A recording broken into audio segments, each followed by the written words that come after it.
things that a lot of people tend to look for is a good blog planner, or as they're called in America, editorial planners. I saw this one over on Pretty Shiny Sparkly. Christina showed one briefly a couple of weeks ago and I thought, oh, that looks interesting. So I went on Amazon and it wasn't very expensive, so I picked one up. Actually got it on the Warehouse Deals ones. And I thought I'd show you what's in it because, you know, it might be useful for somebody else. I do overall like the book. My main criticism of it is that it's too big. To me, it would have been better to have it, yeah, A5 size. That's just me. I think they wasted a lot of space. I think they've wasted a lot of paper, and I think it's aimed at people with really big writing. I think it would be nice to have it in a half size as well, or as an alternative or whatever. But anyway, let's show you what's inside. It is stuck bound, glue bound. It's not, I don't think it's perfect bound. I think it's just stuck. But I think that might be why it was on the Amazon deals, to be honest, because it came like that and it wouldn't normally come like that, so I think it was a return. But anyway, welcome to your editorial planner for the next year. So inside you've got a table of contents, which is useful, and then you've got how to use this planner, which I always completely ignore. But you know, if you need ideas, perhaps you need ideas on organisation and how to organise your blog content and things like that. So, you know, maybe that's useful for you. I don't like being told how to use a planner. I like to be able to play around with it myself and work out what works for me. But and yes, I'm aware that I don't have a blog, but as far as I'm concerned, blogs and vlogs, you know, whether you have a blog, a written blog or a YouTube channel, you can still use this stuff for organisation. So we start with 3 statements, 3 plus 3 statements to define your blog. What are 3 things your blog will stand for this year? What are 3 promises you're making to your blog community this year? So basically, what are your goals and aims? And a mini business plan. Now, this kind of stuff normally puts me off because mini business plans, it tends to talk about entrepreneurs. And those who know me know that my least favourite word in the world is entrepreneur. Okay, I'll take moist above entrepreneur any day because it makes me grind my teeth, frankly. I can't help it, it just does. So, you know, creating a business plan and getting all formal about it and stuff like that, I find a bit cumbersome and I'm not very into it, you know. But this is quite well laid out. It's just a few thoughts on what you're aiming for. Because if you're running a blog as part of your business, then you need your blog to make money. So you need it to represent you and your company and your ideals and everything else. So you've got a vision statement, write a short paragraph that explains why your blog exists, where you see it going in the future, and how you want readers and society to view your blog. So it's very simple, it's down to earth, it's not all, oh yes, we're all going to be entrepreneurial businesswomen for the next year. Similarly, a mission statement about your audience and your vision for the practical ways to achieve what you want, and a culture statement, which is a few bullet points on the culture of your blog will create and embody. So what sort of appearance, personality and tone do you want your blog to have? Which is, you know, these are valid things to think about if you're setting up a blog. Even if you're only setting up a blog, you know, it's not even part of a business. Even if you're just setting up a blog for fun, you know, you want to have a vague idea of what your blog's personality is going to be. Is it going to be funny? Is it going to be serious? Is it going to be light-hearted? Is it going to be a mishmash of all sorts of things, you know? And then we've got a bit more on goals and objectives and products and services. So you get to think about, you know, are you going to offer physical and digital products? Are you going to have monetization methods like advertising, freelance services, and then it's got various different ideas here, and I like the fact that it's an open-ended list, so you can add your own things to the list for, you know, things that you want to add that will enhance your blog's reputation or monetization format or whatever. Then it gets a little bit more into strategies, which, you know, if you're a business owner, then you probably want to be looking at strategies. For non-business owners, it's perhaps not so important, but I like the fact that it's in here anyway. And, you know, if you don't want to use it, you can just skip it, but it's simple exercises. It's not some big, you're right now we're going to write a business plan, it's going to be 400 pages, you know. Social media strategy. Write a paragraph or two that explains how you will use social media to grow your brand. Feel free to extend your statements in digital form. Make a plan for each platform you'll be using.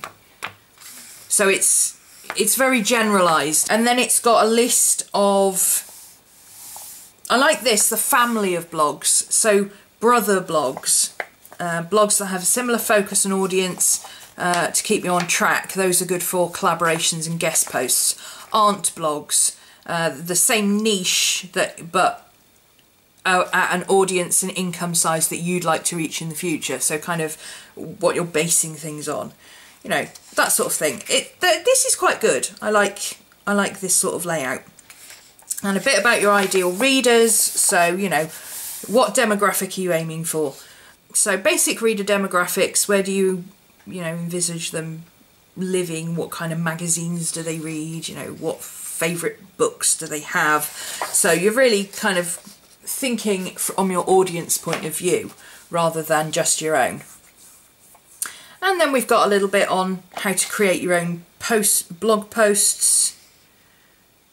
And it's very informal, just a bullet list, a list of categories that you can put in your blog, somewhere to work out thumbnails for image styles and stuff like that, which is handy, especially if you're doing video intros or things like that. You know, you can, thumbnails and things for YouTube, you can sketch those in here and come up with ideas. And then we've got monthly theme pages. So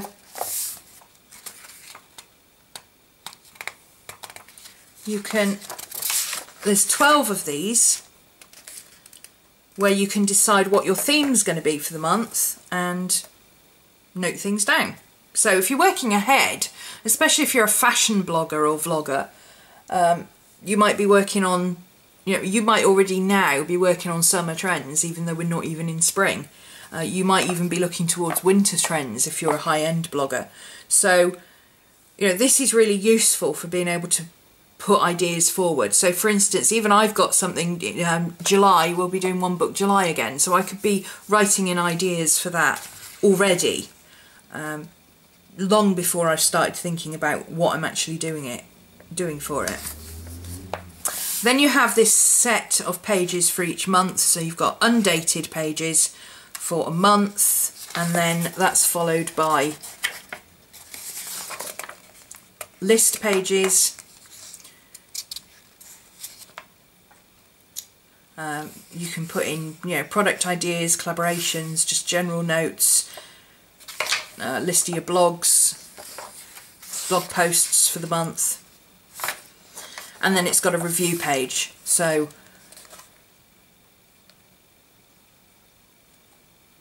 you know, is this the review page or the before page? Yeah, this is the review page. So you've got, you know, how many, updating your stats, your blog income and expenses, product creation or project tasks, blog maintenance tasks, which is useful, you know, things that you need to update and stuff like that, things you need to archive or back up. That's really good for people like me who forget to back up all the time. So this is your before and this is your after, and that's your month. And then you've got 12 sets of that, not surprisingly. And at the end you have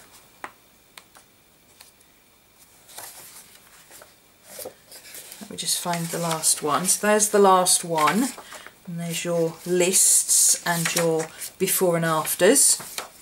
And then you've got list pages for themes and series and ideas, product and opt-in ideas, collabs and sponsored post ideas, general blog post ideas.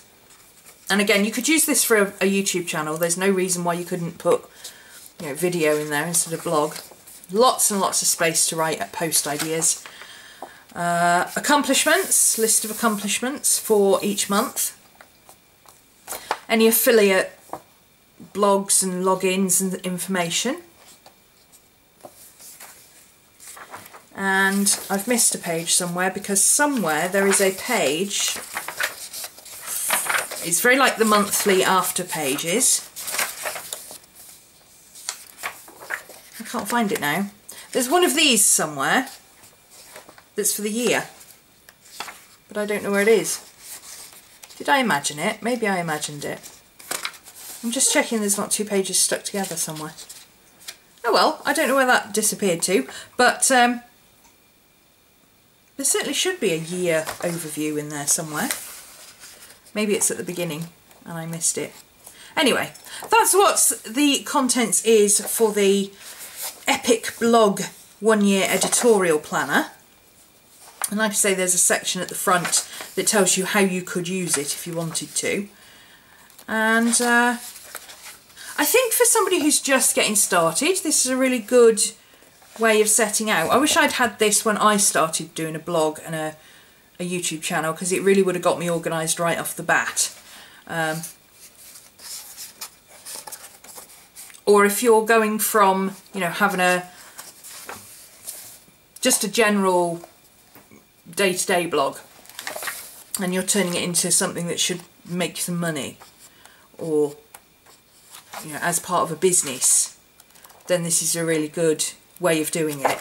Like I say, my one complaint about this book, actually, because the layout and everything is really great. I like the informal style of it. I like all the different ideas and lists, and it's got plenty of room to, you know, change and reorder. Even like, you know, you don't even have to start your month in January, you know, because it's undated. You can make it up as you go along.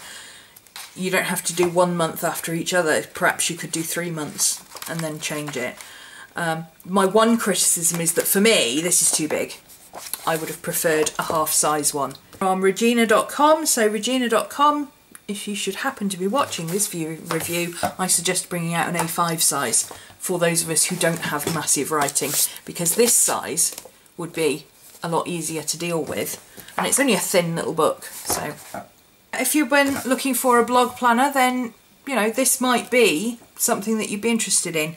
This is a nice, simple, just jot it all down kind of place, rather than a really, you know, heavy dealing with the minutiae. I'm not interested in dealing with the minutiae of running my YouTube channel. I'd rather be, you know, just filming videos. And I think a lot of people are very similar about their blogs. So if you're on the less detailed and controlling end of writing a blog, but you do want to be organised, I think this is a really good way to go. It's very, like I say, informal, easy to follow, and you could just use it as and when you need it, rather than having to use it every month and then wasting half the book because you didn't do any blog posts.